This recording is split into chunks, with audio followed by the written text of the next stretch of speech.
वो खुद अपने अधिकार की मांग ना करे, इसलिए भीम आर्मी का ये लोग विरोध करते हैं भी। और मंदिरों को उन्हें जो है दुकान और फैक्ट्रियों की तरह ताले लगा के जो बंद कर दिया, इससे पूरे देश में ये संदेश जाता है SC/ST एक्ट का दुरुपयोग होता है। तो भाई ये तो पराकाष्ठा है झूठ बोलने की। नमस्कार, स्वागत है आप सभी का हिंदुस्तान 24 पर और मैं आप सबके साथ विपिन चौधरी। पश्चिमी उत्तर प्रदेश के सहारनपुर में आज सभी मंदिरों पर ताले लटके रहे और सभी मंदिरों के पुजारियों ने सहारनपुर में जमकर प्रदर्शन किया, SC/ST एक्ट का विरोध किया और भीम आर्मी का भी विरोध किया। भीम आर्मी ने जिस तरीके से एक दलित परिवार की बच्ची के साथ छेड़खानी का विरोध किया, उसके लिए थाने पर हंगामा किया और पुजारी पर मुकदमा दर्ज करवाया, उसको लेकर पुजारियों का विरोध था। क्या भीम आर्मी ने किसी प्रकार का कोई गलत कार्य किया और क्या दलित समाज का कोई व्यक्ति अगर बच्ची के साथ छेड़खानी की रिपोर्ट दर्ज कराएगा, थाने पहुंचेगा, तो लोग उसे भी शक की दृष्टि से देखेंगे? आज इस बड़े ही गंभीर विषय पर हम बात करेंगे और बातचीत करने के लिए आज हमारे साथ एडवोकेट ब्रह्मपाल गुर्जर जी मौजूद हैं। ब्रह्मपाल जी, बहुत बहुत स्वागत है आपका हिंदुस्तान 24 पर। विपिन चौधरी जी, हम आपका भी स्वागत करते हैं, आपके चैनल का स्वागत करते हैं। आप आए, आपका बहुत बहुत धन्यवाद। आपके दर्शकों का भी मैं धन्यवाद करता हूँ। जिस तरीके से सहारनपुर में आज सभी मंदिरों पर ताले लटके रहे और पुजारियों ने विरोध किया SC/ST एक्ट का और भीम आर्मी का, तो इस पूरी घटना पर आप क्या कहेंगे? देखो, ये पहली बार मेरी जानकारी में आया मामला। हो सकता है पहले भी ऐसी कोई घटना घटी हो, लेकिन मेरी नॉलेज में नहीं है कि किसी आरोपित को बचाने के लिए, ये तो बाद में जांच का विषय है कि अपराध उसने किया या नहीं किया, लेकिन प्रथम दृष्टा उस पर आरोप लगा है कि उसने ऐसा कुकृत्य किया है, तो जांच का विषय तो ये बनता है। अब उस जांच में बाधा पहुंचाने के लिए, उस जांच को प्रभावित करने के लिए जिस तरीके से मंदिरों का दुरुपयोग करने का प्रयास किया गया है, इससे ऐसा महसूस होता है कि उन्हें इस घटना से भी कोई लेना देना नहीं है, उस पुजारी से भी उन्हें कोई हमदर्दी नहीं है। इस बहाने उन्हें ये तय कर दिया कि मंदिर जो है उनकी अपनी निजी संपत्ति है। जैसे कोई लाला लोग अपनी फैक्ट्री को अपनी संपत्ति मानते हैं, उससे अपना इनकम करते हैं, जब चाहे उसमें तालाबंदी कर सकते हैं, मजदूरों को घटा बढ़ा सकते हैं, कोई किसान अपने खेत में कर सकता है। तो निजी तौर पे मंदिरों को एक अपने कब्जे में दर्शाने का प्रयास किया। कब्जे में तो है ही है उनके, लेकिन अभी कुछ लोगों को ये भ्रम था, उनका भ्रम हट जाना चाहिए कि मंदिर हमारा है। नहीं, जब वो चाहेंगे तब मंदिर खुलेगा, जब वो नहीं चाहेंगे मंदिर नहीं खुलेगा। जब चाहेंगे उसमें वो ताला डाल सकते हैं। भगवान भी और भक्त भी दोनों जो है उनकी मुट्ठी में है, चाबी उनके हाथ में। ये उन्हें सिद्ध कर दिया। कोई अपना मुकालता अपने दिमाग से निकाल दे कि मंदिर हिंदुओं का है। मंदिर हिंदुओं का नहीं है, मंदिर कुछ विशेष लोगों का है जो उस पर जो है काबिज है, वहाँ बैठे हैं। सब जानते हैं, इसमें कुछ ज़्यादा कहने सुनने की मैं नहीं समझता कोई बात है। तो जितना घृणित उस बच्ची के साथ अपराध हुआ, उससे भी जो है मैं इस अपराध को कम नहीं मानता। ज़्यादा भी कह दूँ कुछ शब्दों में तो भी अतिशयोक्ति नहीं होगी। बच्ची के साथ जो घटना घटी वो बहुत निंदनीय घटना है।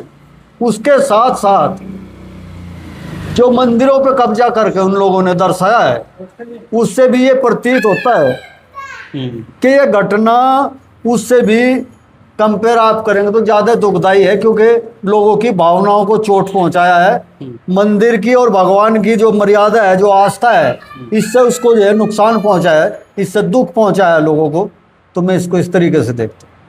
मंदिरों में पूजा पाठ करने का कार्य पुजारी करते हैं, पूजा करवाते भी हैं, मंदिर की देखभाल भी करते हैं, तो मंदिरों पर ताला डालने का अधिकार क्या पुजारी का नहीं होता?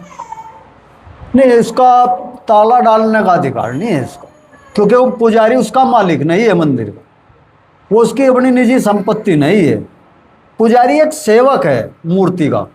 जो प्राण प्रतिष्ठा मंदिर में की जाती है मूर्ति की, तो वो एक जीवित प्राणी की तरह होता है।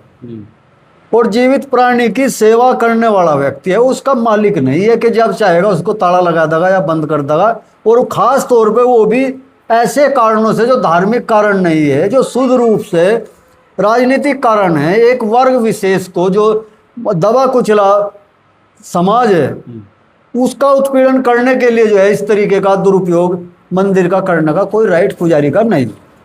वो तो बोल रहे हैं कि भाई ये SC/ST एक्ट जो लगता है ये बिल्कुल गलत है और इसका दुरुपयोग SC समाज के लोग करते हैं। और भीम आर्मी ने जिस तरीके से वहाँ थाने में हंगामा किया और उस पुजारी पर मुकदमा दर्ज कराया, तो उसका भी वो लोग विरोध कर रहे हैं। नहीं, कोई भी एक्ट का दुरुपयोग अगर होता है तो उसको शासन और प्रशासन करता है। मैं दलित व्यक्ति हूँ और पुलिस मेरी बात सुनती नहीं। जैसे इस बच्ची के साथ घटना घटी, अगर पुलिस शुरू में ही उसको सही दिशा में सही स्तर से उसकी जांच करता, उसमें जो आवश्यक धाराएं लगानी चाहिए थी, जो कार्रवाई होनी चाहिए थी, अगर पुलिस उसको शुरू में ही कर देती तो इसमें किसी ने आवाज उठाने की, आंदोलन करने की क्या जरूरत पड़ती इसमें? समझ रहे नहीं? तो दुरुपयोग करना, सदुपयोग करना ये मशीनरी का काम है, सत्ताधारी का काम है, शासन प्रशासन का काम है कि वो किस एक्ट को किस रूप में जो है लागू करता है। कोई भी एक्ट जो है वो लोगों के अधिकारों को सुरक्षित करने के लिए है, अपराधियों को दंड देने के लिए है। अब दुरुपयोग का क्या मतलब है इससे? अगर साक्ष्य नहीं मिलते तो इसका मतलब आप न्यायालय पे सवाल उठा रहे। इस चीज के लिए न्यायालय जांच करेगा कि किस एक्ट का दुरुपयोग हो रहा है, नहीं हो रहा। अगर दुरुपयोग उसको नजर आता है तो उस मामले को अदालत खारिज कर देगी। आप ट्रायल होने से क्यों बचना चाहते हैं? यूं तो इस देश का हर आदमी जो है कोई ना कोई बहाना लेकर ट्रायल से बचेगा। ट्रायल फेस करना इस चीज को दर्शाता है कि न्यायालय बताओगा अपराध हुआ या नहीं हुआ, जिन धाराओं में व्यक्ति को आरोपित किया गया उस पर बनती है नहीं बनती, साक्ष्य है नहीं। तो SC/ST एक्ट का दुरुपयोग कैसे हो जाएगा? क्या न्यायालय से बाहर उसको तय करेगा कोई दलित आदमी करेगा तय उससे? कोई पिछड़ा तय करेगा? उसको बाई प्रोसीजर न्यायालय ही तय करेगा उस एक्ट को भी। तो ये कहना एक घटिया मानसिकता का परिचय है कि इस एक्ट का दुरुपयोग हो रहा। दुरुपयोग क्यों होगा? उन्हें संरक्षण की जरूरत है। अगर अत्याचार बंद हो जाएंगे तो एक्ट लगाने का किसे शौक है? भीम आर्मी अक्सर जो स्वर्ण जातियां हैं उनके निशाने पर रहती है, तो इसके पीछे वजह आप क्या मानते हैं? इसके पीछे सीधी सी वजह है, भ्रष्टाचार रोकने की बात करते हैं, बेईमानी को रोकने की बात करते हैं, किसी के साथ उत्पीड़न हो उसको रोकने की बात करते हैं। तो किन लोगों को तकलीफ होगी? जो लोग भ्रष्टाचार करते हैं, जो लोग भेदभाव करते हैं, जो लोग उत्पीड़न करते हैं, उन्हीं लोगों को तो दिक्कत होगी। तो इसमें एक विशेष उन लोगों के अंदर भावना है एकाधिकार की कि इस देश में रहने का, जीने का, आगे बढ़ने का, शासन सत्ता करने का अधिकार केवल एक विशेष वर्ग को है। हम बाकी लोगों को वो जानवर के समान मानते हैं, जैसे किसान के जानवर होते हैं। वो उससे अपना खेत जोतता है, घास डाल दे देता है, जब मन आता है उसको बेच देता है, कसाई से बेच दो, किसान से बेच दो। तो इसी तरीके से वे चाहते हैं कि जिस आदमी का जीवन हम जितना तय करें वो उतना जिए, उसको उतना सम्मान मिले, जितना हम चाहें, जितना रोजगार चाहे उतना रोजगार मिले, वो खुद अपने अधिकार की मांग ना करे। इसलिए भीम आर्मी का ये लोग विरोध करते हैं। भीम आर्मी का ही नहीं, भीम आर्मी जैसे और बहुत सारे संगठन इस देश में बहुत सारे लोग काम करते हैं जो ब्राह्मणवाद का, इस देश के अंदर छुआछूत का, ऊंच नीच का, भेदभाव का, किसी प्रकार का भी भेदभाव हो उसका उन्मूलन करना चाहते हैं, समानता लाना चाहते हैं, लोगों में समरसता पैदा करना चाहते हैं। तो ये लोग उनको ट्रोल करते हैं, टारगेट करते हैं, क्योंकि उससे इनका साम्राज्य हिलता है, तो इसलिए विरोध करते हैं। ब्राह्मण समाज के लोगों का तो कहना ये है कि ये मुकदमा भी झूठा है और इस प्रकार की कोई घटना वहाँ मंदिर में हुई नहीं। तो इससे ब्राह्मण समाज तय करेगा बाहर कोर्ट से, पुलिस इसमें जांच करेगी। ब्राह्मण समाज कहोगे हमें पुलिस पे विश्वास नहीं है।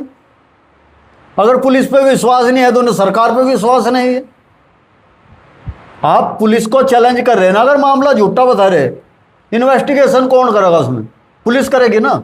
आप क्यों नहीं चाहते कि इन्वेस्टिगेशन होगा, ये मामला कोर्ट मगर जाने लायक है तो जाएगा, नहीं तो FIR लग जाएगी।